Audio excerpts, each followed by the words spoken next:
Alors, donc, ce qu'il faudrait éviter quand j'ai un texte, voilà, je vais avoir deux bulles, eh bien voilà, ça sera déjà, comme je disais, un texte avec des lettres très collées. Il faut vraiment au contraire qu'il y ait vraiment beaucoup d'espace. Donc déjà, voilà, moi ça j'aime beaucoup plus avoir ce format-là que ce format-là.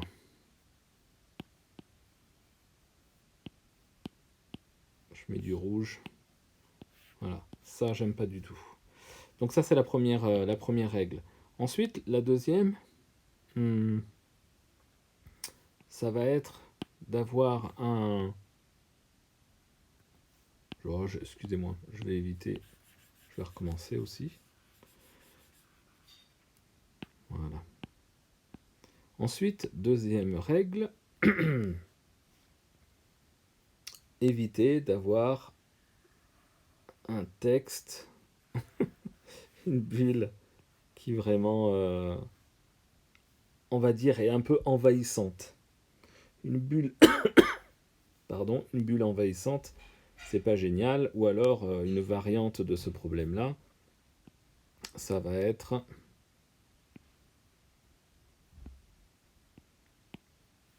une bulle tellement importante qu'on sent que le gars, il va peut-être se pencher. Ou alors, il se penche sous le poids de son texte. Ou alors, il va être... voilà, quoi. On sent que le dessin, il s'applique un petit peu sur la base de la bulle. Donc ça aussi, c'est à éviter. Si j'ai...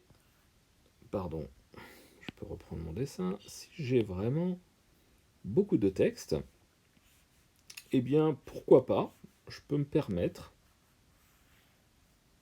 de couper mes bulles. C'est pas interdit. Si vraiment je veux économiser. Parce que c'est vrai que si je mets une bulle ici, j'ai beaucoup d'espace perdu. J'ai même envie de dire que j'ai tout cet espace perdu. Parce que moi, je suis censé faire mon texte en laissant bien de l'espace tout autour.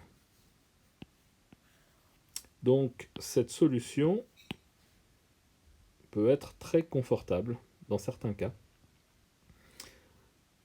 Et enfin, la dernière petite règle, c'est effectivement ce que j'avais dit. Pourquoi pas faire plusieurs textes. Alors là, vous allez me dire, oui, mais là j'ai moins de place. Bon, là j'ai fait un exemple où effectivement les bulles sont petites. Mais je peux, par exemple, euh,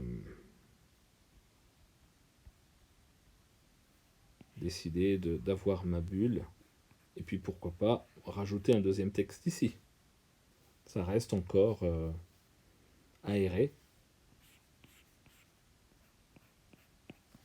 Et là, je reste quand même dans un contexte où le dessin, même il est un petit peu envahi par mes bulles, mais pourquoi pas. Puis l'autre, il le répond.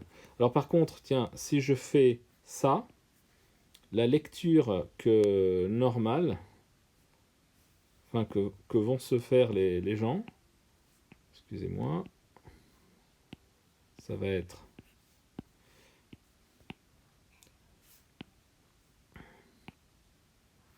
1, 2, 3. Parce qu'on a toujours ce sens de lecture.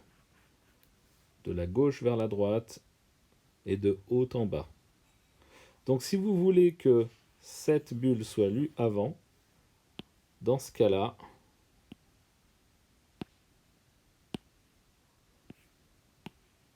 je préconise un texte ici,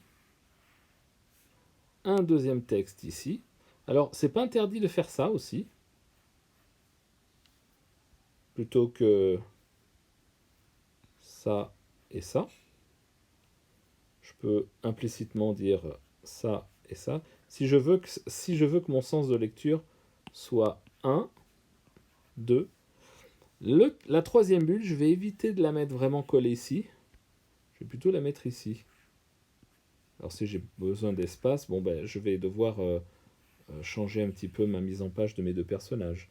Mais si je fais ça, donc je répète, voilà une bulle un peu grande, là ça va le faire. Même si je décide de faire ça. Pardon. Voilà. Si je fais ça, ça restera 1, 2 et 3. Si je veux que ça soit 1, 2, pardon. Si je veux que ça soit 1, 2 et 3, dans ce cas-là, je remonte la bulle ici, puis celle-là, je vais un petit peu la descendre pour que le message soit clair.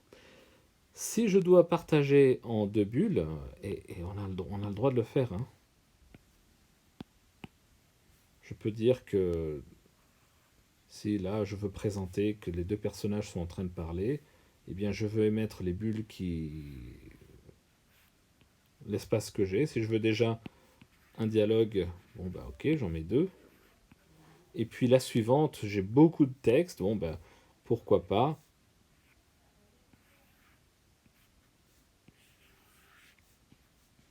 Faire le gars qui parle. À la limite, je peux décider, voilà, de faire un peu, si je veux rajouter un petit peu un langage corporel, un langage du corps, je m'éloigne un petit peu. Alors là, par exemple, j'ai un espace qui est un petit peu en L. Eh bien, ce que je peux faire, moi, j'évite de faire des bulles comme ça. Ça me plaît pas trop. Je préfère décider que les bulles ne bougent pas. Donc là, ça peut être la possibilité de mettre en deux bulles. Je peux partager mon texte, je peux donner un petit temps d'arrêt. Je trouve que c'est joli. Et puis les gens ont moins de difficulté à lire des petites bulles que des grosses bulles. Faut pas oublier dans la BD. Donc aérer, c'est quand même quelque chose de super positif. Voilà, est-ce que j'oublie quelque chose? Je pense pas. Je crois que j'ai tout dit sur les bulles. Alors oui, après ce que j'ai vu, c'est on a le droit également de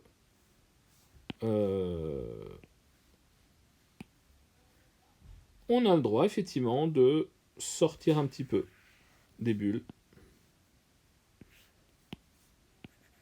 Oula, je pensais que j'avais pris un bon blanc. Bon, c'est pas grave, j'ai pas pris un blanc. Pourquoi j'arrive? Voilà, merci. Voilà. Donc ça c'est une autre approche qui est tout à fait autorisée.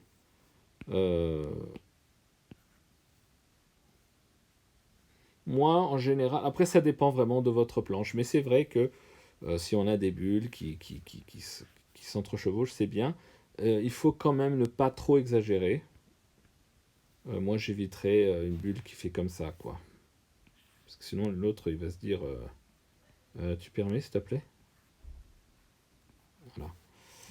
Voilà. Pousse-toi. Ou alors, il faut vraiment que... Si on fait ça, ça veut dire que ce qui est dit là impacte aussi bien cette case que cette case. Alors, on pourrait faire des gags, hein, c'est vrai, une personne parle et puis l'autre l'interrompt, par exemple. Voilà. Alors là, je pourrais dire... enfin, là, il faudrait que je change de mise en page, mais je pourrais dire... on pourrait dire que le personnage A est en train de parler. Le personnage B l'écoute. Non, en fait, je pourrais même le mettre hors champ. La deuxième bulle.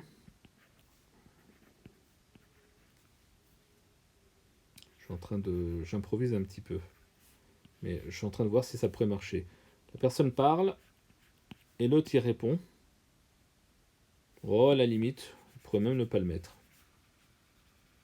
On pourrait faire que le personnage A est en train de parler et le personnage B... Tiens, d'ailleurs, ça serait plus logique, alors du coup, que le personnage déjà est dans cet angle-là.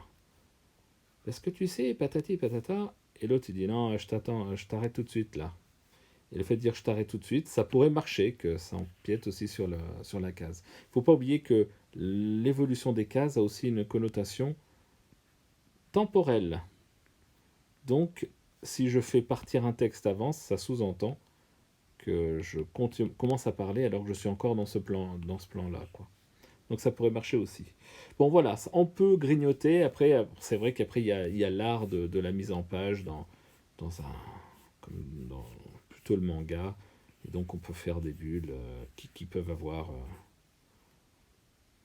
une signification. Mais il ne faut pas aller comme ça au hasard et essayer juste parce que ça nous plaît. Il faut que ça, toujours, ça serve l'histoire. Voilà pour les bulles.